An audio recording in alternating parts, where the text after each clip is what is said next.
റാദിക്കാരുടെ ഒരു FB post കൂടി വരുന്നുണ്ട്. Life is A boomerang, what you give you get എന്ന് പറയുന്ന ഒരു FB പോസ്റ്റ് കൂടി ഇപ്പോൾ വരുന്നുണ്ട്.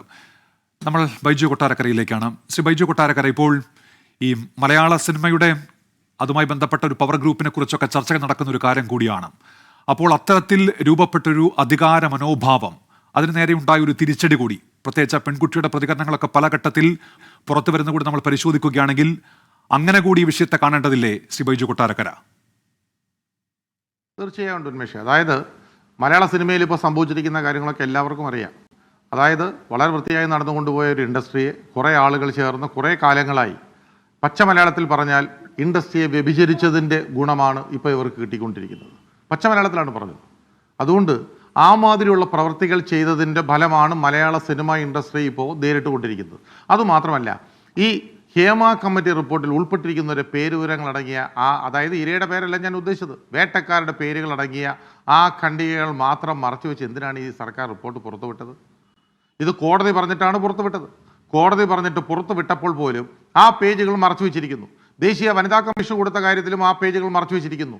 ഞാൻ ഒരു കാര്യം പറയാം ഉന്മേഷ്, ഞാൻ ഈ പറയുന്നത് പോലെ ഈ വേട്ടക്കാരുടെ ഇന്നോ അല്ലെങ്കിൽ ഇരകളുടെ ഇന്നോ ഒന്നും പണം മേടിച്ചിട്ടൊന്നും അല്ല ഈ ചർച്ചകൾക്കൊന്നും വന്നിരിക്കുന്നത്. മലയാള സിനിമ ഇൻഡസ്ട്രിയുടെ നന്മ മാത്രം മനസ്സിൽ കണ്ടുകൊണ്ടാണ് വന്നിരിക്കുന്നത്. അപ്പോൾ മലയാള സിനിമ ഇൻഡസ്ട്രിയുടെ നന്മ മാത്രം മനസ്സിൽ കണ്ടുകൊണ്ടെന്ന് വന്നിരിക്കുന്നു എന്ന് പറയുമ്പോൾ 10-30 വർഷക്കാലമായി ഇൻഡസ്ട്രിയിലുണ്ട്. അതുപോലെ തന്നെ ഒരു സംഘടനയുടെ ജനറൽ സെക്രട്ടറിയായി കുറേ കാലം വരുന്നു, ഇപ്പോൾ പ്രസിഡൻ്റായിട്ടിരിക്കുന്നു. അപ്പോൾ ഇതൊക്കെ എന്തൊക്കെ പറഞ്ഞാലും എന്തൊക്കെയാണ് ഇതിൽ നടക്കുന്നതെന്ന് വളരെ വ്യക്തമായി അറിയാൻ കഴിവുള്ള ഒരാളാണ് ഞാൻ, അല്ലെ അറിഞ്ഞുകൊണ്ടിരിക്കുന്ന ഒരാളാണ് ഞാൻ. ഈ ഇൻഡസ്ട്രിയിൽ നടക്കുന്ന പല കാര്യങ്ങളും പുറത്തു വന്നാൽ ഇതിൻ്റെ 100 മടങ്ങ് കാര്യങ്ങളാണ് പുറത്തു വരാനുള്ളത്. ചിലപ്പോൾ ഹേമ കമ്മിറ്റി റിപ്പോർട്ടിൽ പറഞ്ഞതിനേക്കാളും കാര്യങ്ങൾ ഒരുപാട് പുറത്തു വരാനുണ്ട്. അതുമാത്രമല്ല, ഇതിനകത്ത് ഇവർ ഈ ഹേമ കമ്മിറ്റി റിപ്പോർട്ടിൽ എന്തിനെക്കുറിച്ച് പറഞ്ഞാൽ ഇവർ പറയുന്നത് എന്താണെന്ന് അറിയാമോ? സമത്വം, അതേപോലെ സ്ത്രീകൾക്കും പുരുഷന്മാർക്കും ഒരേ ശമ്പളം എന്നൊക്കെ പറഞ്ഞതിനെ ലഘൂകരിച്ച് കണ്ട് വേറെ രീതിയിലേക്ക് മാറ്റാനുള്ള കാര്യങ്ങളാണ് നോക്കുന്നത്. അതല്ല ഈ ഹേമ കമ്മിറ്റി റിപ്പോർട്ടിൽ പറഞ്ഞിരിക്കുന്ന സിനിമയ്ക്ക് ഗുണകരമാകുന്ന കാര്യങ്ങൾ ഒന്നും തന്നെ ആരും ചർച്ചയ്ക്കെടുക്കുന്നില്ല.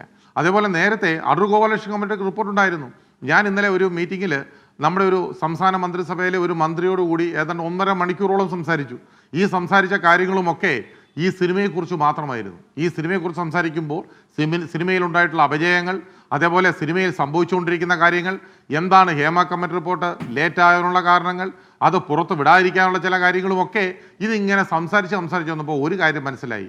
സർക്കാരിനെ പോലും വെട്ടിലാക്കുന്ന രീതിയിലാണ് ഇവിടുത്തെ സംഘടനകളുടെ ചില നേതാക്കന്മാരും സിനിമയിലെ ചില വലിയ പുണ്യാളന്മാരെ നടിക്കുന്ന ചില ആളുകളുമൊക്കെ മുമ്പോട്ട് പോയിക്കൊണ്ടിരിക്കുന്നത്.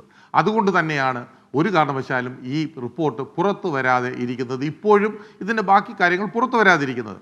ഇത് ഞാൻ നേരത്തെ പറഞ്ഞ പോലെ പുറത്തു വന്നാൽ ഇത് വലിയ കുഴപ്പങ്ങളിലേക്ക് തന്നെ ചെന്ന് ചാടും. നേരത്തെ ഈ ഹേമ കമ്മിറ്റി റിപ്പോർട്ട് ഉണ്ടാകാനുള്ള കാര്യങ്ങളൊക്കെ നമുക്കറിയാമല്ലോ. ഏത് കാലം മുതലാണ് ഉണ്ടായെന്ന് അറിയാമല്ലോ. ദിലീപിൻ്റെ കേസ് വന്ന സമയം മുതലാണ് പിന്നെ WCC ഒക്കെ ഇടപെട്ട് ഹേമ കമ്മിറ്റി റിപ്പോർട്ട് പുറത്തു വന്നത്.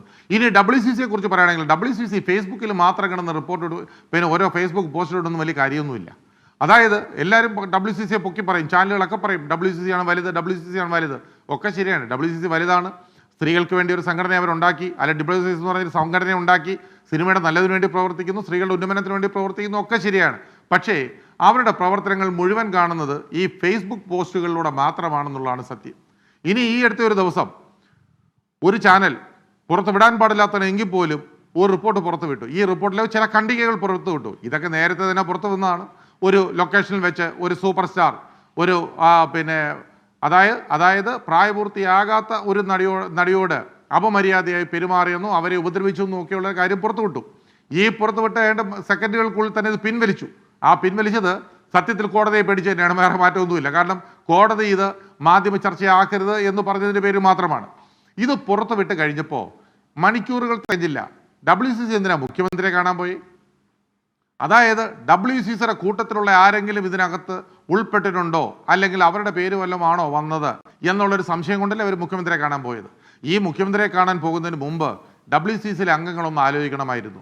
തങ്ങളുടെ കൂടപ്പിറപ്പായ അല്ലെങ്കിൽ തങ്ങളുടെ കൂടെ ജോലി ചെയ്ത് വർഷങ്ങളോളം ജോലി ചെയ്തുകൊണ്ടിരുന്ന തങ്ങളുടെ ഒരു സഹോദരിയാണ് വളരെ ക്രൂരമായി ആക്രമിക്കപ്പെട്ടത്, നടി ആക്രമിക്കപ്പെട്ട കേസിൽ. ആ കേസിൻ്റെ വിചാരണ ഇപ്പോഴും നടന്നുകൊണ്ടിരിക്കുന്നു, ഇതുവരെ തീർന്നിട്ടില്ല. ഏതാണ്ട് സെഞ്ചുറി അടിച്ച് കഴിഞ്ഞു പല കാര്യങ്ങളിലും.